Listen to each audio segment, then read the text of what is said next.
Godwin John ministries வழங்கும் தினம் ஒரு சத்திய வார்த்தை. இந்த ஆடியோ நிகழ்ச்சிக்கு உங்களை அன்புடன் வரவேற்கிறோம்.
நமது கர்த்தராகிய இயேசு கிறிஸ்துவின் பிதாவாகிய தேவனும் இரக்கங்களின் பிதாவும் சகல விதமான ஆறுதலின் தேவனுமாய் இருக்கிறவருக்கு ஸ்தோத்திரம். தேவனால் எங்களுக்கு அருளப்படுகிற ஆறுதலினாலே எந்த உபத்திரவத்திலாகிலும் அகப்படுகிறவர்களுக்கு நாங்கள் ஆறுதல் செய்ய திராணி உள்ளவர்களாகும்படி எங்களுக்கு வரும் சகல உபத்திரவங்களிலேயும் அவரே எங்களுக்கு ஆறுதல் செய்கிறவர். எப்படியெனில் கிறிஸ்துவனுடைய பாடுகள் எங்களிடத்தில் பெருகிறது போல கிறிஸ்துவினாலே எங்களுக்கு ஆறுதலும் பெருகுகிறது. ஜெபிப்போம். பரிசுத்தமும் ஜீவனும் அன்பும் நிறைந்த தெய்வாதி தேவனே, எங்கள் ஆதர் இயேசு கிறிஸ்துவை உம்மை வணங்குகிறோம், துதிக்கிறோம்.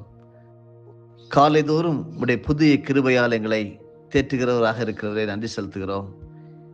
இந்த நாளிலே இந்த ஜீவ வார்த்தை நிகழ்ச்சியின் மூலமாக பரிசுத்த வேதாகமத்திலிருந்து நீர் கற்றுத்தரக்கூடிய ரகசியங்களை, உண்மைகளை தெளிவாக கற்றுத்தாரும்.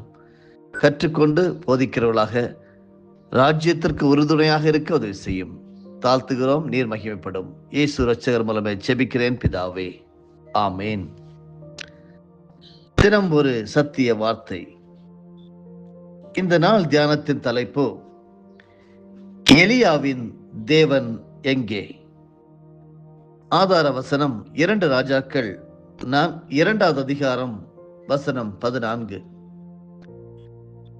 எலியாவின் மேலிருந்து கீழே விழுந்த சால்வையை பிடித்து எலியாவின் தேவனாகிய கர்த்தர் எங்கே என்று சொல்லி தண்ணீரை அடித்தான். தண்ணீரை அடித்தவுடனே அது இரு பக்கமாக பிரிந்ததினால் எலிசா இக்கரைப்பட்டான். ஒரு பக்கம் யோர்தானின் பெருவெள்ளங்கள் தீர்க்கதரிசியாகிய எலிசாவுக்கு சவால் விட்டது. மறுபக்கம் எலிசா யோர்தானுக்கு சவால் விட்டு எலியாவின் தேவன் எங்கே என்று முழங்கினார். சிலருக்கு வாழ்க்கையே ஒரு சவால், சிலருக்கு அசுத்த ஆவிகள் ஒரு சவால். நமக்கு உலகம், மாம்சம், பிசாசு சவால் கொடுத்து கொண்டே இருக்கின்றன. யோர்தான் என்று சொன்னால் மேலிருந்து கீழே பாய்தல் என்று அர்த்தம்.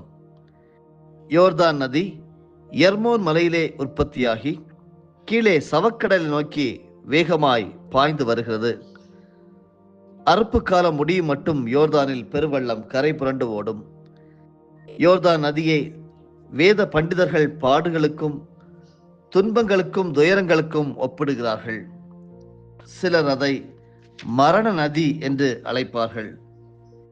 யோர்தானை தாண்டி கானான் இருப்பது போல மரணத்தை தாண்டி பரம கானான் இருக்கிறது என்று விளக்கம் தருவார்கள்.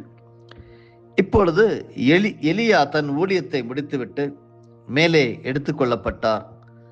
அவரது சிஷ்யரான எலிசா தனியனாய் யோர்தான் நதிக்கரையில் நிற்கிறார். யோர்தான் நதி ஒருவேளை எலிசா தீர்க்கதரிசியை பயமுறுத்தி, ஏய் குட்டி தீர்க்கதரிசியே, நீ தண்ணீரில் கால் வைத்தால் உன்னை இழுத்து கொண்டு போய்விடுவேன், மரணம்தான் உனக்கு நேரிடும், உனக்கும் ஒரு முடிவு, உன் ஊழியத்திற்கும் ஒரு முடிவு என்று சவால் விட்டிருந்திருக்கும். ஆனால் எலிசாவின் கையிலே எலியாவின் சால்வை இருந்தது. உள்ளத்திலே எலியாவின் தேவன் மேல் விசுவாசம் இருந்தது. எலியாவை கொண்டு அற்புதங்களை செய்தவர் பட்சபாதம் உடையவர் அல்ல, என்னையும் கொண்டு அற்புதம் செய்வார் என்ற நம்பிக்கையோடு எலியாவின் தேவன் எங்கே என்று கேட்டு தண்ணீரை அடித்தார். அப்பொழுது தேவனுடைய வல்லமை வெளிப்பட்டது. தண்ணீர் இருபக்கமாய் பிரிந்து எலிசா மறுகரை போய் சேர்ந்தார். சவால் முறிந்தது, ஜெயம் கிடைத்தது. அன்பானவர்களே, உங்களுடைய வாழ்க்கையில் பொல்லாத மனுஷர்கள் சவால் விடுகிறார்களா? மந்திரவாதிகள் சவால் விடுகிறார்களா? செய்வினைகளும் ஏவர்களும் சவால் விடுகிறதா? வியாதிகளும் நோய்களும் சவால் விடுகிறதா? தோல்விகளும் துயரங்களும் சவால் விடுகிறதா? கலங்காதிருங்கள். எலியாவின் தேவனை நோக்கி பாருங்கள். தாவீதின் மனம் உடையும்படி உலகத்தார் சவால் கொடுத்தார்கள். உன் தேவன் எங்கே என்று அவர்கள் நாள்தோறும் என்னிடத்தில் சொல்லுகிறபடியால் இரவும் பகலும் என் கண்ணீரே எனக்கு உணவாயிற்று என்று சங்கீதக்காரர் 42:3 வசனத்திலே சங்கீதத்திலே பாடியிருக்கிறார். உன் தேவன் எங்கே என்று என் சத்துருக்கள் நாள்தோறும் என்னோட சொல்லி என்னை நிந்திப்பது என் எலும்புகளை உருவ குத்துகிறது போல் இருக்கிறது என்றார் தாவீது. சங்கீதம் 42:10. கோலியாத் சவால் கொடுத்து கொண்டே இருந்தான்.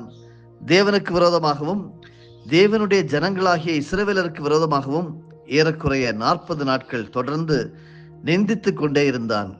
இஸ்ரவேல் ஜனங்களுக்கு பெரிய தலைக்குறிவு, அவமானம், எல்லாரும் மரண பயத்தினால் தவித்தார்கள். ஆனால் சத்ருவின் சவாலை முறிக்கும்படி தாவீது கர்த்தருடைய நாமத்திலே வைராக்கியம் கொண்டார். நீ நிந்தித்த இஸ்ரவேலருடைய இராணுவங்களின் தேவனாகிய சேனைகளுடைய கர்த்தரின் நாமத்திலே உன்னிடத்தில் வருகிறேன் என்று சொல்லி கோலியாத்தின் சவாலை முறியடித்தார்.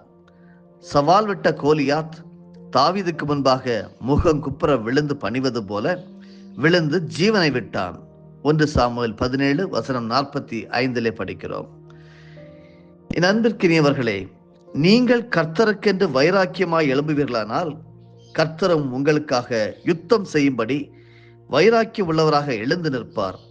தாவீது ராஜா சொல்லுகிறார், என் சத்துருக்களுக்கு முன்பாக நீர் எனக்கு ஒரு பந்தியை ஆயத்தப்படுத்தி என் தலையை எண்ணெயால் அபிஷேகம் பண்ணுகிறேன், என் பாத்திரம் நிரம்பி வழிகிறது என்று சங்கீதம் 23:5 பாடி வைத்திருக்கிறார் அல்லவா? ஒரு மேடையில் ஒரு பயங்கரமான நாத்திகவாதி நின்று கிறிஸ்தவர்களை பார்த்து சவால் விட்டு, கடவுள் எங்கே, இயேசு எங்கே, அவர் உயிரோடு இருந்தால் என்னோடு நேருக்கு நேராய் சண்டைக்கு வரட்டும் என்று சொல்லி நிந்தித்தான். சில நிமிடங்கள் கூட ஆகியிருக்காது, எங்கிருந்தோ ஒரு பெரிய குளவி பறந்து வந்து அவனுடைய நெற்றியிலே தன் விஷ கொடுக்கை பதித்து விட்டு போய்விட்டது. மேடையிலேயே சுருண்டு விழுந்து மரித்தான். அவனுடைய சவாலை முறியடிக்க ஒரே ஒரு சின்ன ஒரு இன்செக்ட், ஒரு குளவி போதுமானதாய் இருந்தது. சகல சவால்களையும் முறியடிக்கிற தேவனை எலியாவின் தேவன் என்று எலிசா அழைத்தார். வேதத்திலே கர்த்தருக்கு 272 பெயர்கள் கொடுக்கப்பட்டிருக்கிறது. அவர் யெகோவா, அவர் எல்ஷடாய், அவர் இருக்கிறவராகவே இருக்கிறவர், யெகோவா ஈரே, யெகோவா நிசி, யெகோவா சாலோம், யெகோவா ராய், யெகோவா மெக்கதேஷ் என்றெல்லாம் அழைக்கப்படுகிறார். கர்த்தரோ தம்முடைய பெயரை தம்முடைய பிள்ளைகளுடைய பெயரோடு இணைத்து, நான் ஆபிரகாமின் தேவன், ஈசாக்கின் தேவன், யாக்கோபின் தேவன் என்று சொன்னார். நேபுகாத் நேச்சர் சாத்ராக், மேஷாக், ஆபேத் நேகோ என்பவர்களின் தேவனே என்று அழைத்தார். தானியேல் 3:28 படிக்கிறோம். தானியேலின் தேவனே என்று தரியு ராஜா அழைத்தார். தானியேல் 6:26 கொடுக்கப்பட்டிருக்கிறது. எலியாவின் தேவனே என்று எலிசா அழைத்தார். 2 ராஜாக்கள் 2:14 நாம் இன்று படித்தோம். எபிரேயர் 11:16 சொல்லுகிறது, தேவன் அவர்களுடைய தேவன் எனப்பட வெட்கப்படுகிறதில்லை. இன்றைக்கு கர்த்தர் உங்களுடைய பெயரை தன்னோடு இணைத்து உங்களுடைய தேவன் என்று சொல்லுவாரா? நீங்கள் அவருடைய பிள்ளைகளானால் அவர் உங்களுடைய தேவனாய் இருக்கிறாரே. நீங்கள் தாவீதோடு சேர்ந்து, தேவனே நீர் என்னுடைய தேவன் என்று சொல்வீர்களா? சங்கீதம் 63:1 சொல்லியிருக்கிறார் அல்லவா? நம்முடைய தேவன் பட்சபாதம் உள்ள தேவன் அல்ல என்று அப்போஸ்தலர் 10:34 படிக்கிறோம். எலியாவை கொண்டும் எலிசாவை கொண்டும் யோர்தானின் சவாலை முறித்தவர் இன்று உங்களுக்கு விரோதமாயிருக்கிற எல்லா சவால்களையும் பிரச்சனைகளையும் முறித்து உங்களுக்கு ஜெயத்தை தருவார். எலியாவின் தேவன் சர்வ வல்லமையுள்ளவர். நான் மாம்சமான யாவருக்கும் தேவனாகி கர்த்தர், என்னாலே செய்யக்கூடாத அதிசயமான காரியம் ஒன்று உண்டோ என்று அவர் கேட்கிறார். எரேமியா தீர்க்கதரிசியின் புஸ்தகம் 32:27 இதை நாம் புரிந்து கொள்கிறோம். சரி அருமையானவர்களே, எலியாவின் தேவன் யார்? முதலாவது, அவர் ஜெபத்தை கேட்கிறவர்.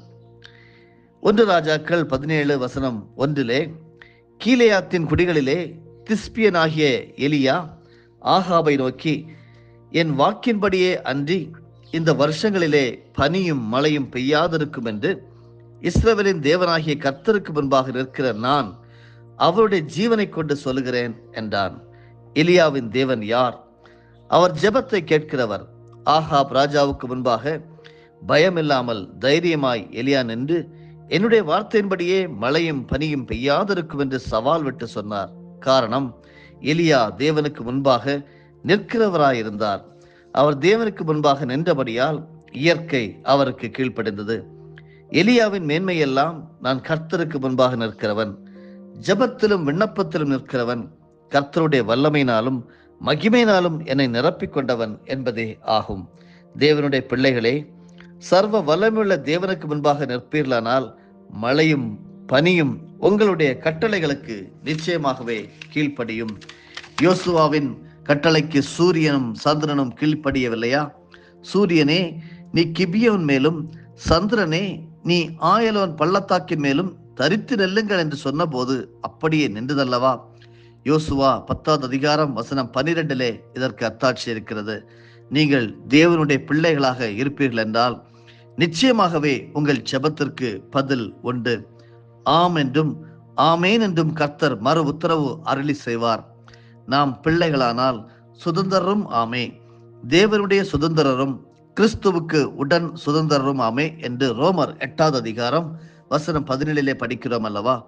ஒரு ஆயக்காரன் ஒரு சிறு ஜெபம் பண்ணினான், பாவியாகிய என்மேல் கிருபையாயிரும். அந்த ஜெபத்தை கர்த்தர் கேட்டு அவனை நீதிமானாக்கினார். நிச்சயமாகவே கர்த்தர் உங்களுடைய ஜெபத்திற்கும் பதிலளிப்பார். ஆகையால் பரிசுத்த வேதாகமம் சொல்லுகிறபடி சோர்ந்து போகாமல் ஜெபம் செய்யுங்கள். லூக்கா 18:1 சொல்லப்பட்டிருக்கிறது. எலியாவின் ஜெபத்தை குறித்து வேதம் சொல்லுகிறது, எலியா என்பவன் நம்மை போல பாடுள்ள மனுஷனாயிருந்தும் மழை பெய்யாதபடிக்கு கருத்தாய் ஜெபம் பண்ணினான் என்று யாக்கோபு 5:17 படிக்கிறோம். எல்லோரும் நினைக்கிற மாதிரி எலியா ஒரு விசேஷ பிறவி அல்ல. நம்மை போல பாடுள்ள மனுஷன், நம்மை போல எல்லா விதத்திலும் சோதிக்கப்பட்டவர்.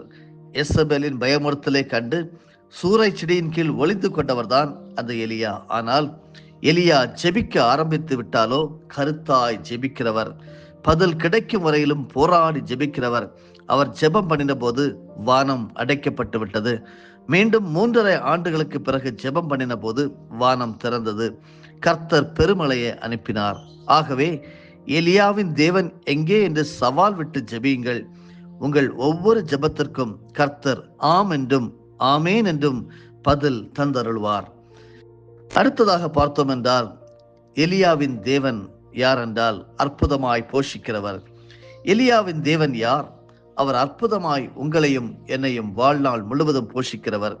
3 விதங்களிலே கர்த்தர் எலியாவுக்கு போஜனம் கொடுத்து பராமரித்தார். முதலாவது, எலியாவை காகங்கள் மூலமாக போஷித்தார். 1 ராஜாக்கள் 17:6 காகங்கள் அவனுக்கு விடியற்காலத்தில் அப்பமும் இறைச்சியும் சாயங்காலத்தில் அப்பமும் இறைச்சியும் கொண்டு வந்தது. தாகத்திற்கு அந்த ஆற்றின் தண்ணீரை குடித்தான் என்று நாம் படிக்க முடிகிறது. இரண்டாவதாக, கர்த்தர் எலியாவை சாரிபாத் உதவியின் மூலமாக போஷித்தார். எலியா தங்கியிருந்த நாளெல்லாம் அந்த விதவையின் பானையில் மா செலவழிந்து போகவும் இல்லை, கலசத்தின் எண்ணெய் குறைந்து போகவும் இல்லை என்று 1 ராஜாக்கள் 17:16 படிக்கிறோம். மூன்றாவதாக, கர்த்தர் எலியாவை தேவதூதன் மூலமாக போஷித்தார். தேவதூதன் இறங்கி வந்து இதோ தழலில் சுடப்பட்ட அடையும் ஒரு பாத்திரத்தில் தண்ணீரும் கொடுத்தான் என்று 1 ராஜாக்கள் 19:5 படிக்கிறோம். காகத்தின் மூலமாய் எலியாவை போஷித்தது ஆச்சரியமான காரியம். மனிதன் பெரிய யானையையும் பழக்கி விடுகிறான். சர்க்கஸிலே சிங்கங்களை, யானைகளை, புலிகளை, சிறுத்தைகளை பழக்கி வித்தை காட்டுகிறான். ஆயிரமான மிருகங்களை, பறவைகளை மனிதனால் பழக்க முடிகிறது. ஆனால் காகத்தை இதுவரை மனிதன் பழக்கினதே இல்லை. மனிதனை நம்பாத பறவை காகம். மனிதனை சந்தேகத்தோடு ஓரக்கண்ணால் பார்க்கும் பறவை காகம். மனிதனிடமிருந்து எதையாகிலும் பறித்து கொண்டு போகத்தான் பார்க்குமே தவிர மனிதனுக்கு கொடுக்கவே கொடுக்காது. ஆனால் கர்த்தரோ முடியாதவர்களை முடிய வைக்கிற தேவன், கொடுக்காத காகங்களை கொடுக்க வைக்கிற தேவன். அவர்தான் எலியாவின் தேவன். பட்சிக்கிறவனிடத்திலிருந்து பட்டணமும் பலவான இடத்திலிருந்து மதுரமும் கொண்டு வர வல்லமையுள்ளவர் அவர். நியாயாதிபதிகள் 14:14 படிக்கிறோம். உங்கள் வாழ்க்கையில் பற்றாக்குறையா, கடன் பிரச்சனையா, வேலையில்லா திண்டாட்டமா, பிள்ளை இல்லாத குறையா, எலியாவின் தேவன் எங்கே என்று கூப்பிடுங்கள். உங்கள் தேவைகள் சந்திக்கப்படும். கர்த்தர் அற்புதமாய் இன்று உங்கள் தேவைகளை சந்திப்பார். ஆமேன்.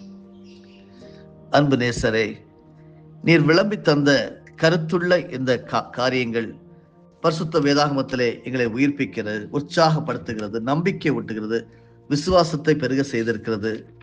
நீர் எலியாவின் தேவன். நீர் எங்கே என்று நாங்கள் கேட்கவில்லை. நீர் உயிரோடு இருக்கிறீர், எங்களுக்கு உதவி செய்கிறீர், எங்களை பழக்குவிக்கிறீர், எங்கள் தேவைகளை சந்திக்கிறீர். நீர் ஆண்டவரே ஜெபத்தை கேட்கிறவர், நீர் அற்புதமாய் போஷிக்கிறவர் என்று கற்றுக்கொண்டோம். அப்படியே நடத்தும். இயேசு கிறிஸ்துவின் மூலமே ஜெபிக்கிறோம் நல்ல பிதாவே. ஆமேன். என் ஆத்துமாவே கர்த்தரை ஸ்தோத்தரி, என் முழு உள்ளமே அவருடைய பரிசுத்த நாமத்தை ஸ்தோத்தரி. என் ஆத்துமாவே கர்த்தரை ஸ்தோத்தரி, கர்த்தர் செய்த சகல உபகாரங்களையும் மறவாதே. ஆமேன்.